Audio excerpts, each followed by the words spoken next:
第1162話、ロックス海賊団の猛攻は止まらなかった。その狙いは2つ、海軍が必死に守る宝を奪うこと、そしてシャッキーを救い出すことだった。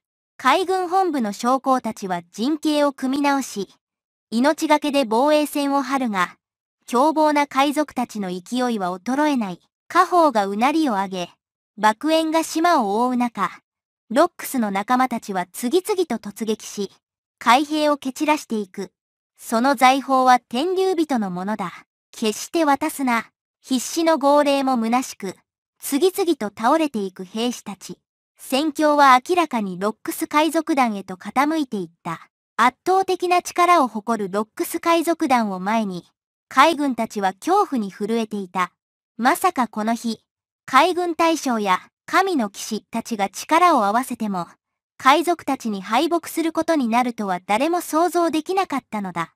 大砲は虚しく放たれるが、何の意味もなさない。島の上では、ロックスと仲間たちが暴れ回り、天竜人たちは事態を理解できず、海兵に怒鳴り散らしている。しかし、彼らはこの日が人生最大の悪夢となることを、まだ知らなかった。さらに混乱を極めたその場に、白ひげが姿を現す。神道の悪魔のみの力を持つ彼の一振りごとに、大地は裂け、津波が巻き起こる。海軍兵は恐怖に足をすくませ、神の騎士たちは力を合わせて彼を食い止めようとするが、それでもなお白ひげの圧倒的な力に押しつぶされていった。絶望の中、ある神の騎士が叫ぶ。この化け物、世界すら滅ぼせる力を持っている。だが、それもまた運命。強者には、強者が立ちはだかる。そしてついに、神の騎士団の中でも最強と謳われる聖フィガーランド・ガーリングが姿を現した。凍りつくような殺気があたりを覆い、細められた瞳の奥に、普段は冷徹な表情にわずかな苛立ちが浮かぶ。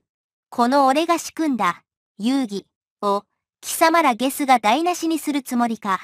ゆっくりと歩を進めながら、ガーリングはすべての神の騎士たちに号令を下す。集え、迎え撃つぞ。春区県に、四方から姿を現す影。合計7人。ガーリングは剣を抜き放ち、海賊たちを見下ろす視線に侮蔑を込め、裁きを告げるかのような声を響かせた。このゴッドバレーは生族の舞台だ。海賊風情はただの人海。今ここで、俺が直々に地獄へ送ってやろう。その圧倒的な覇気に、海賊たちの表情には怯えが走る。誰一人、これほどの強者と対峙したことはない。凍りつくような沈黙が場を支配したその瞬間、炎の海の中から、一人の巨がゆっくりと姿を現す。巨大な手で大なぎなたを握りしめ、その歯に覇気が走る。それは、白ひげだった。低くうなるような声が戦場に轟く。試してみろ。生族の剣が、この地震に耐えられるかどうかをな。海軍も海賊も動きを止め、二つの巨影が相対する光景に釘付けとなった。ガーリングは一言も発さず、稲妻のように突進した。剣がまばゆい弧を描き、白ひげは咆哮しながら大なぎなたを振りかざして迎え撃つ。天地を揺るがす轟音。衝撃波が雷鳴のごとく炸裂し、数百の兵士と海賊を吹き飛ばした。母島の断崖が漠然砕け、轟音とともに海へ崩れ落ちていく。白ひげは数メートルも滑り、足は地面に深い溝を刻む。歯を食いしばり、額には汗が滲んでいた。生涯初めて、これほどの一撃を受け止めたのだ。彼は咆哮とともに、大気へ地震の斬撃を叩き込む。振動の波は天を揺らし、地を裂いて巨大な深淵を生み出した。ガーリングはただ口元を歪めて冷笑する。その目には海賊どもがじゃこにしか映っていなかった。押し寄せる振動波に対し、彼はただ一歩、静かに踏み出す。剣に最高位の覇気をまとわせ、覇王色と武装色が絡み合う。黒と赤の稲光が剣身を包み、轟音と共にはぜた。一閃、振動の本流は見えぬ壁にぶつかったかのようにかき消され、飛散した。白ひげは大きく息を吸い込み、筋肉を隆起させる。覇王色の覇気と振動を一つに束ね、覇気に覆われた拳を空間へ叩き込む。その衝撃で島全体が振動し、戦場を飲み込むかのような巨大な津波が立ち上がった。それほどの衝撃波の中でも、ガーリングはなお冷静さを失わない。見せてやろう、神の力を持つ者と、貴様らのような卑しい海賊との、格の違い、をな。ガーリングの剣は瞬時に覇王色の覇気で覆われた。剣から放たれる稲光は周囲の大地や岩を粉砕するかのように炸裂する。そして、一撃、強烈な斬撃が放たれた。覇王色と鋭利な剣気が融合し、振動の中心へ一直線に叩き込まれる。地震の波は粉々に砕け散った。ガーリングは稲妻のごとく突進し、白ひげへ連続攻撃を仕掛ける。連続する轟音が響き渡り、海軍も海賊もひれ伏し、覇王色の圧力だけで意識を失う者も少なくなかった。煙と埃が晴れると、白ひげは荒い息をつき、大なぎなたを握る手は震えていた。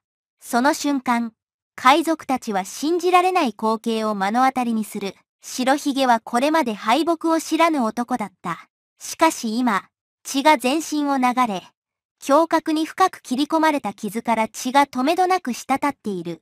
ガーリングは剣先を白ひげの首に押し当て、冷徹な視線を向けた。お前は強い。しかし、それでも神の正義の前では敗者に過ぎぬ。この瞬間を刻め、エドワード・ニューゲート、生き延びることができればな。だが、その瞬間、ガーリングが手を下そうとしたその時、強烈な覇王色の衝撃が彼を貫き、背筋を凍らせた。煙と炎が渦巻き、地面や岩は連続する爆発音とともに砕け散った。叫び声、金属がぶつかる音が戦場に鳴り響く。しかし、そのすべてが突然止まった。戦場を恐ろしい気迫が駆け抜けたのだ。海軍の兵士たちは震え、胸は見えない手で締め付けられるように息が詰まる。より弱い者は即座に倒れ、目を見開いて圧力に耐えられずのたうち回る。炎の中から黒い影がそびえ立って現れた。血のように赤く光る目。燃え上がる炎の中で揺れる髪。覇王色の覇気が彼の体から激しくほとばしり、空全体が雷鳴のように響く。その人物は他でもないロックス・ディ・ジーベックだった。一歩踏み出すごとに大地を踏みつぶすような衝撃が走る。